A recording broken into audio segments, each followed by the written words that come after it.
नमस्कार, मेरा नाम है अमिताभ और दृष्टि पीसीएस के कार्यक्रम स्पेशल करंट अपडेट में एक बार फिर से स्वागत है आपका। जैसा कि आप जानते हैं कि इस कार्यक्रम के माध्यम से हम सप्ताह भर की करंट अफेयर्स की महत्वपूर्ण खबरों को बहुविकल्पीय प्रश्नों के रूप में लेकर आपके सामने आते हैं और हमारी कोशिश होती है कि इन प्रश्नों के माध्यम से आपके परीक्षा की राह आसान हो सके। अगर हमारे इस खंड को आप देखते हैं तो सप्ताह भर की जो महत्वपूर्ण करंट अफेयर्स की खबरें हैं उनका आपका रिवीजन होता है। तो चलिए शुरुआत करते हैं और देखते हैं कि इस सप्ताह के महत्वपूर्ण प्रश्न कौन से हैं। पहले प्रश्न के साथ चलते हैं। पहला प्रश्न है कि 2025 में कितने लोगों को पद्म विभूषण से सम्मानित किया गया। देखिए, इन प्रश्नों के साथ साथ हमारा ये उद्देश्य होता है कि महत्वपूर्ण विषयों को आपके सामने हम रख दें, ताकि इन प्रश्नों के हिसाब से आप समझ जाएं कि ये महत्वपूर्ण विषय ऐसे हैं जिसको आपको अलग से भी देख लेने की जरूरत है। सिर्फ इन प्रश्नों और उनकी व्याख्याओं तक आप सीमित न रहें। इसके अलावा अगर ये पद्म पुरस्कार से संबंधित प्रश्न है तो पद्म पुरस्कार को आप विस्तृत जाकर अपने अध्ययन को भी फिर से एक बार देख लें।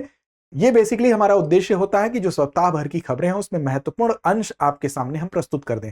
पहला प्रश्न क्या है? पद्म पुरस्कार से संबंधित है कि 2025 में कितने लोगों को पद्म विभूषण से सम्मानित किया गया। विकल्प आपके सामने है। विकल्प है 5, 7, 10 और 8। तो इसमें सही विकल्प क्या है? सही विकल्प है 7 लोगों को पद्म विभूषण पुरस्कार दिया गया। पद्म सम्मानों में आप जानते हैं कि पद्म विभूषण, पद्म भूषण और पद्मश्री, 3 ये कैटेगरियां होती हैं, जिसमें कि पद्म विभूषण सबसे उच्च कैटेगरी है। तो 7 लोगों को पद्म विभूषण दिया गया, 19 लोगों को पद्म भूषण दिया गया और 113 लोगों को पद्मश्री पुरस्कार दिया गया। अब आपकी जिम्मेदारी बनती है कि इन लोगों के नाम भी आप देख लें। अगर कोई विशेष नाम है किसी विशेष क्षेत्र से तो उसको भी आप एक नजर जरूर मार लें। साथ ही साथ अब इसमें केवल महिलाओं की अगर बात करें तो 23 महिलाओं को यह पुरस्कार प्रदान किया गया टोटल, अगर पद्म पुरस्कारों की बात की जाए तो। इसके अलावा 10 पुरस्कार विजेता विदेशी या एनआरआई या पीआईओ ओसीआई श्रेणी के भी हैं। तो ये भी आपसे पूछा जा सकता है, ऐसी श्रेणी में कितने लोग हैं? तो 10 लोग शामिल हैं। साथ ही साथ 13 ऐसे व्यक्तियों को पुरस्कृत किया गया जिनको यह पुरस्कार मरणोपरांत दिया गया। तो बेसिकली ये संख्या पर आधारित प्रश्न है और इसमें नाम पर भी आपको अलग से अध्ययन करने की आवश्यकता है। पुरस्कारों की घोषणा प्रतिवर्ष कब की जाती है? तो गणतंत्र दिवस 26 जनवरी को की जाती है। एक समिति होती है, उस समिति की सिफारिशों को गणतंत्र दिवस की पूर्व संध्या पर घोषणा से पहले गृह मंत्री, प्रधानमंत्री और राष्ट्रपति जी के द्वारा इसको अनुमोदित कर दिया जाता है। अर्थात जो 25 जनवरी की शाम को ही इसका अनुमोदन हो जाता है। और इसकी घोषणा कब होती है? 26 जनवरी के दिन इसकी घोषणा हो जाती है। हालांकि ये पुरस्कार प्रदान किए जाते हैं मार्च और अप्रैल के महीने में। यह सम्मान राष्ट्रपति भवन में आयोजित एक समारोह में प्रदान किया जाता है। बतौर एक समारोह होता है, उस समारोह में ये पुरस्कार प्रदान किए जाएंगे। आमतौर पर वो महीना क्या होता है? मार्च और अप्रैल का होता है। अब अगर बात करें, कुछ ऐसे वर्ष थे जब ये पुरस्कार जब से स्थापित हुए तब से कुछ वर्ष ही ऐसे हैं जब नहीं दिए गए, जैसे कि 1978, 79, फिर 1993, 97 के दौरान ये निलंबित कर दिए गए थे। पद्म पुरस्कारों की स्थापना कब हुई? तो 1954 में इसको स्थापित किया गया था। तो ये कुछ तथ्य आप याद रखेंगे। अगला प्रश्न है कि केंद्रीय मंत्रिमंडल ने हाल ही में नेशनल क्रिटिकल मिनरल मिशन, अब आपको नेशनल क्रिटिकल मिनरल मिशन को ध्यान देना है, इसको अलग से भी विस्तार से पढ़ना है। इसके संबंध में प्रश्न है कि ये जो मिशन है इसके शुभारंभ को मंजूरी दी गई है। तो नेशनल क्रिटिकल मिनरल मिशन का मुख्य उद्देश्य क्या है? क्योंकि इसको केंद्रीय मंत्रिमंडल के द्वारा अनुमति दी गई तो अपने आप में यह टॉपिक इंपॉर्टेंट हो गया। तो केंद्रीय मंत्रिमंडल ने हाल ही में नेशनल क्रिटिकल मिनरल मिशन को मंजूरी दी। इसका मुख्य उद्देश्य क्या है, ये आपसे पूछा जा रहा है। विकल्प आपके सामने है। महत्वपूर्ण खनिजों का आयात बढ़ाना, महत्वपूर्ण खनिजों की खोज, खनन और प्रसंस्करण के माध्यम से आत्मनिर्भरता बढ़ाना। सी विकल्प है केवल खनिजों का निर्यात बढ़ाना, हम एक्सपोर्ट बढ़ा सकें। और डी है खनिजों की कीमतों में वृद्धि करना। तो बेसिकली इसका उद्देश्य है, आपका बी विकल्प सही है, कि जितने भी जो महत्वपूर्ण मिनरल्स होते हैं, खनिज होते हैं, कैसे उनको खोजा जाए, खनन किया जाए, उसको रिसाइकलिंग उसकी की जाए, प्रसंस्करण किया जाए, ताकि हम ज्यादा से ज्यादा इस मामले में आत्मनिर्भर हो सकें। आत्मनिर्भर भारत के एक अंग के तौर पर इसको देखा जा रहा है और इसका उद्देश्य ही है कि आत्मनिर्भर भारत के तहत जो महत्वपूर्ण खनिज हैं उनकी भूमिका को बढ़ावा देना। अब इसमें हम क्या करेंगे? इनकी खोज करेंगे, खनन करेंगे, इनका पुनर्चक्रण अर्थात रिसाइकलिंग है उसको हम प्रोत्साहित करेंगे इस मिशन के द्वारा। इसीलिए केंद्र सरकार ने इसको अप्रूवल दिया है।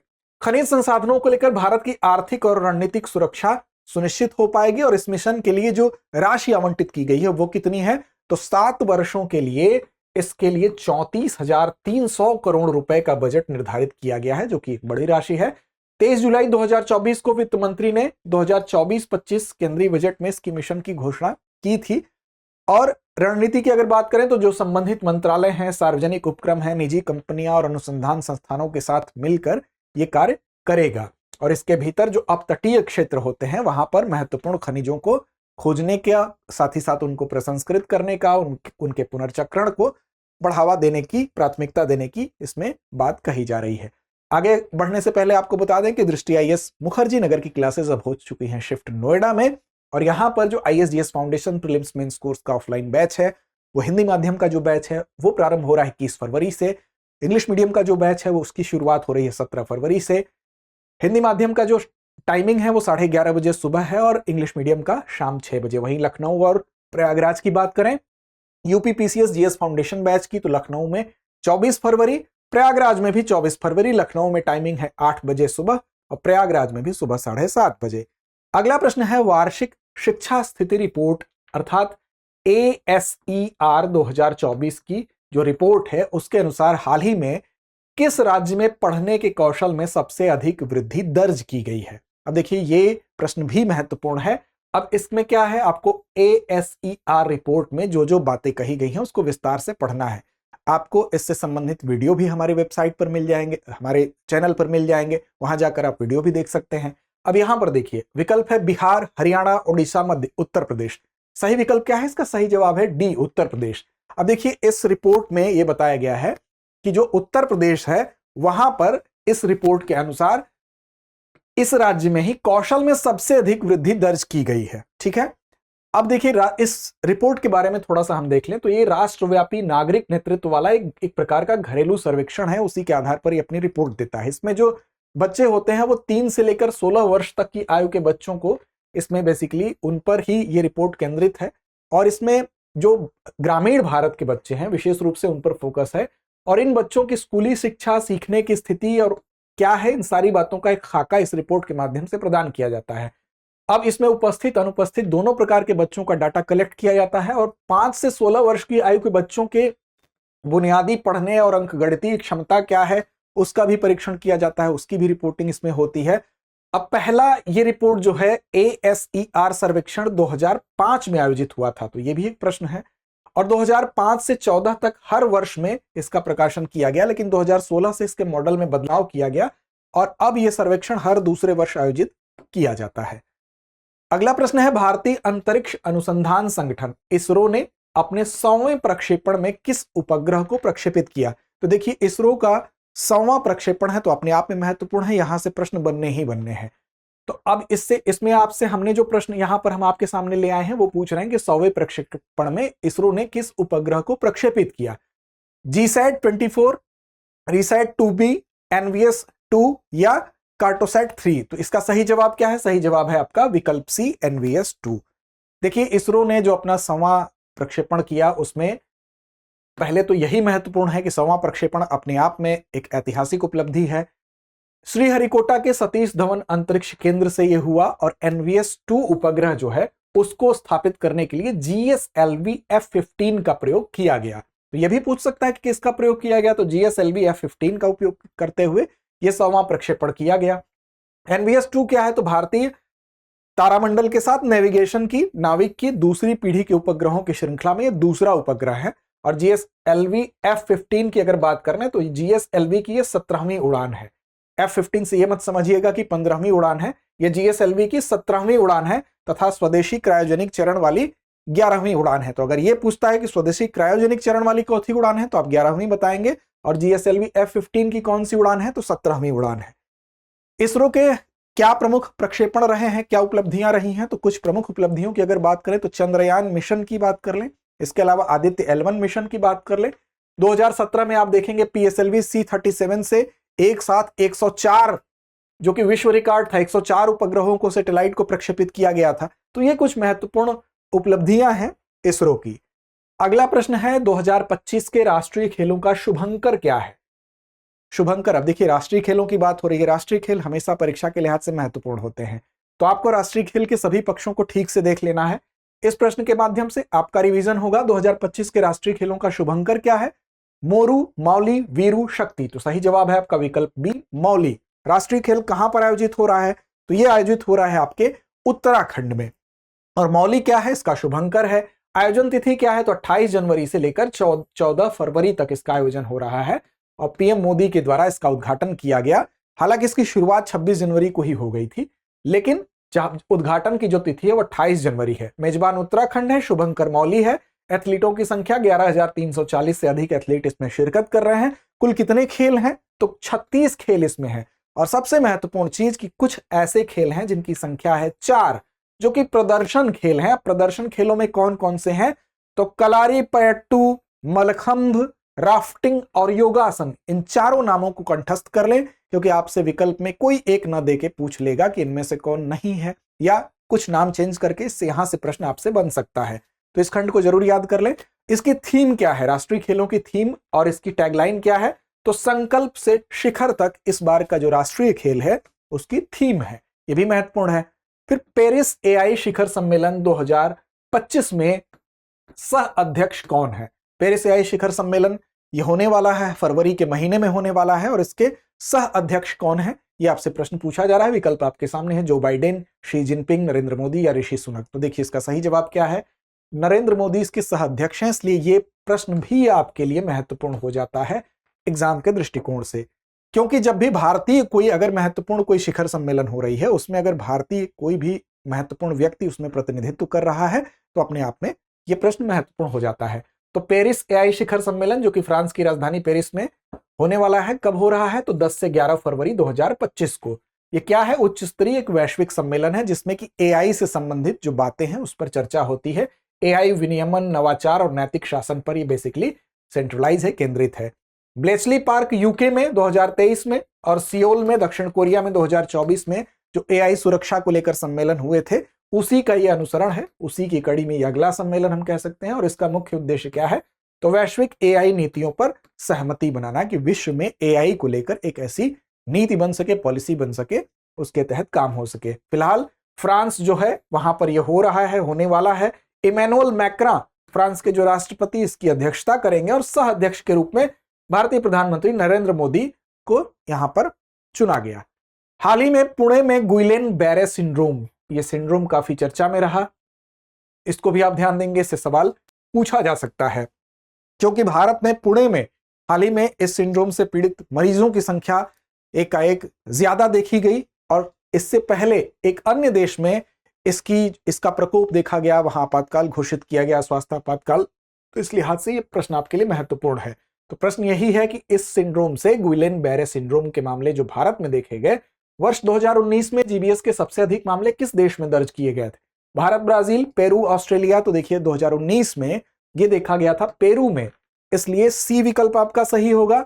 और ये कैसा सिंड्रोम है, तो गुइलेन बैरे सिंड्रोम बेसिकली क्या होता है, एक दुर्लभ ऑटो इम्यून विकार है। इसमें हमारे शरीर की जो प्रतिरक्षा प्रणाली होती है, जिसका काम हमारे शरीर की रक्षा करना होता है, अपनी ही प्रतिरक्षा प्रणाली जो रक्षक है वो भक्षक बन जाती है, अपने ही शरीर की कोशिकाओं को नुकसान पहुंचाने लगती है। तो ये एक जो परिधीय तंत्रिका तंत्र होता है, जो पेरिफेरल नर्वस सिस्टम है, उसको बेसिकली प्रभावित करता है। क्योंकि ब्रेन से जो परिधीय तंत्रिका तंत्र है, जो सूचनाएं जाती हैं वो बाधित होने लगती हैं, जो पेरिफेरल नर्वस सिस्टम है उसके डिस्ट्रॉय होने की वजह से। इसके प्रारंभिक लक्षणों में आपको थकान महसूस होगी, आपको मांसपेशियों में दर्द महसूस होगा, सुन्नता महसूस होगी, और ज्यादा गंभीर जब स्थिति होगी तो आपको पैरालिसिस की कंडीशन भी देखने को मिल सकती है, जो कि 6 से 12 महीनों तक या उससे अधिक समय तक आप पैरालिसिस की कंडीशन देख सकते हैं। वर्तमान स्थिति यह थी कि महाराष्ट्र में पुणे में इसके मामले 120 से ज्यादा देखे गए, पुणे में, पिंपरी चिंचवाड़ में और अन्य क्षेत्रों में जीबीएस के 130 मामले दर्ज किए गए, इसलिए फिर से चर्चा में आया। तो पुणे और पेरू दोनों ही जगह पर इस मामले को देखा गया। ट्री आधार मिशन मुख्य रूप से किस प्रदेश में लागू किया गया है। ट्री आधार मिशन अर्थात ट्री को, पेड़ को आधार से जोड़ने का एक मिशन है, एक विशेष पेड़ है उसको आधार से जोड़ने के एक महत्वपूर्ण मिशन की शुरुआत की गई। कहां पर, लद्दाख, जम्मू कश्मीर, हिमाचल प्रदेश या उत्तराखंड। तो सही जवाब है आपका विकल्प बी, जम्मू कश्मीर। जम्मू कश्मीर में जो चिनार का पेड़ है उसको अब उसका भी आधार नंबर होगा।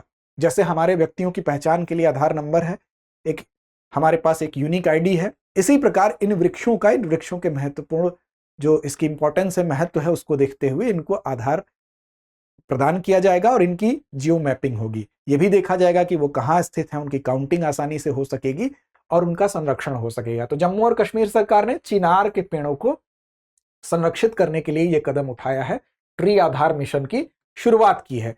पेड़ों की जियो टैगिंग होगी, मैपिंग होगी और विस्तृत जनगणना के माध्यम से, जनगणना शब्द, जनगणना तो लोगों की गणना होती है लेकिन हम वृक्ष गणना कह सकते हैं, तो इस विस्तृत जो वृक्ष गणना है वो होगी और इससे प्रत्येक पेड़ को एक विशिष्ट पहचान मिलेगी। चिनार का जो वृक्ष है बेसिकली आप यहां देख सकते हैं प्लेटेनेसी प्रजाति का एक पर्णपाती वृक्ष होता है, तो ये भी याद रखेंगे। साथ ही साथ आपको बता दें कि जो पूर्वी हिमालय है वहां की जो ठंडी स्थिति है इसके लिए अनुकूल है। साथ ही साथ ये जल समृद्ध क्षेत्रों में मूल रूप से पाया जाता है। इसकी लंबाई की अगर बात करें तो 10 से 15 मीटर से लेकर और इसकी लंबाई हो सकती है आपकी 30 मीटर तक, तो काफी लंबा वृक्ष है और इसके परिपक्व होने में 30 से 50 वर्ष का समय लगता है, लेकिन पूरा आकार जो इसका होता है वो आकार इसको ग्रहण करने में जो टाइम लगता है वो 150 वर्ष का टाइम लगता है। तो आप देख सकते हैं इस वृक्ष को। साथ ही साथ ये जो वृक्ष है जम्मू कश्मीर का राज्य वृक्ष भी है और विशेष रूप से शरद ऋतु में एक प्रमुख पर्यटक आकर्षण का केंद्र होता है। तो याद रखेंगे चिनार वृक्ष से संबंधित यह आधार प्रणाली शुरू की गई है जम्मू कश्मीर में। अगला प्रश्न है राष्ट्रीय मतदाता दिवस 2025 की थीम क्या है? तो राष्ट्रीय मतदाता दिवस सबसे पहले तो आपको यह जानना चाहिए कब मनाया जाता है। इसके अलावा थीम की बात हो रही तो थीम भी आपको याद रखना है। विकल्प आपके सामने है, सशक्त लोकतंत्र की नींव युवा मतदाता, मतदान से बढ़कर कुछ नहीं, मैं निश्चित रूप से मतदान करूंगा, लोकतंत्र के लिए जागरूक नागरिक, या मेरी वोट मेरी शक्ति। तो इसका सही विकल्प बी है आपका। देखिए राष्ट्रीय मतदाता दिवस की अगर बात करें तो 25 जनवरी को ये मनाया जाता है। तो 25 जनवरी 2025 को 15वें राष्ट्रीय मतदाता दिवस के रूप में हम मनाए। इसका मतलब ये हुआ कि कब से मनाया जाना शुरू हुआ, तो ये 2011 से, वर्ष 2011 से इसको मनाया जाना शुरू हुआ, तो ये 15वां राष्ट्रीय मतदाता दिवस बन गया। और इसका जो थीम है वो है वोट जैसा कुछ नहीं, अर्थात मतदान जैसा कुछ नहीं, हम मतदान जरूर करेंगे या हम वोट जरूर डालेंगे। लोकतांत्रिक भागीदारी पर इसके माध्यम से जोर देने की कोशिश की गई है। अब देखिए 25 जनवरी 1950 को अगर बात की जाए तो यहीं पर जो भारतीय निर्वाचन आयोग है उसकी स्थापना हुई थी और उसी की स्थापना के उपलक्ष्य में राष्ट्रीय मतदाता दिवस प्रतिवर्ष 2011 से मनाया जाना प्रारंभ हुआ। उद्देश्य क्या है, तो इसी दिन इसको हम सेलिब्रेट करने के साथ साथ लोगों को जागरूक करते हैं मतदान के प्रति। वोटर आईडी जो कार्ड होते हैं उनका वितरण करने की कोशिश की जाती है जो नए लोग होते हैं। साथ ही साथ लोकतंत्र में जो भागीदारी है, चुनाव प्रक्रिया में सक्रिय भागीदारी लोगों की सुनिश्चित की जा सके, इसलिए इस दिवस का अपने आप में महत्व है। अगला प्रश्न है राष्ट्रीय बालिका दिवस 2025 का विषय क्या है? बेटी बचाओ बेटी पढ़ाओ, बालिका शिक्षा सशक्त राष्ट्र की नींव, उज्जवल भविष्य हेतु बालिकाओं को सशक्त बनाना, महिला समानता और अधिकार। तो यहां पर देखिए, यहां पर इसका सही जवाब क्या है? यहां पर इसका सही जवाब है उज्जवल भविष्य हेतु बालिकाओं को सशक्त बनाना। सी विकल्प आपका सही है। तो राष्ट्रीय बालिका दिवस कब मनाया जाता है? 24 जनवरी को हर साल ये मनाया जाता है।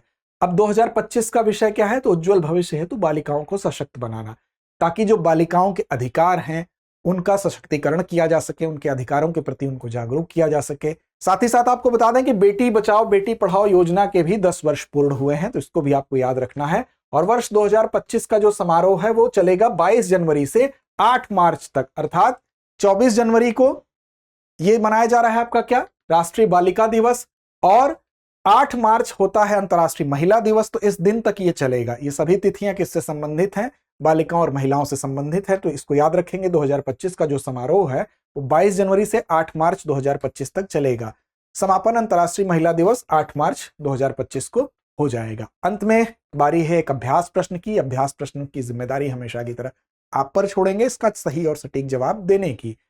अभ्यास प्रश्न है कि बेटी बचाओ बेटी पढ़ाओ योजना किस वर्ष शुरू की गई थी? विकल्प आपके सामने हैं, वर्ष 2012, वर्ष 2015, वर्ष 2018 या वर्ष 2020। तो इस प्रश्न का सही और सटीक जवाब जरूर दें। लड़ते रहें, अपने लक्ष्य की ओर बढ़ते रहें।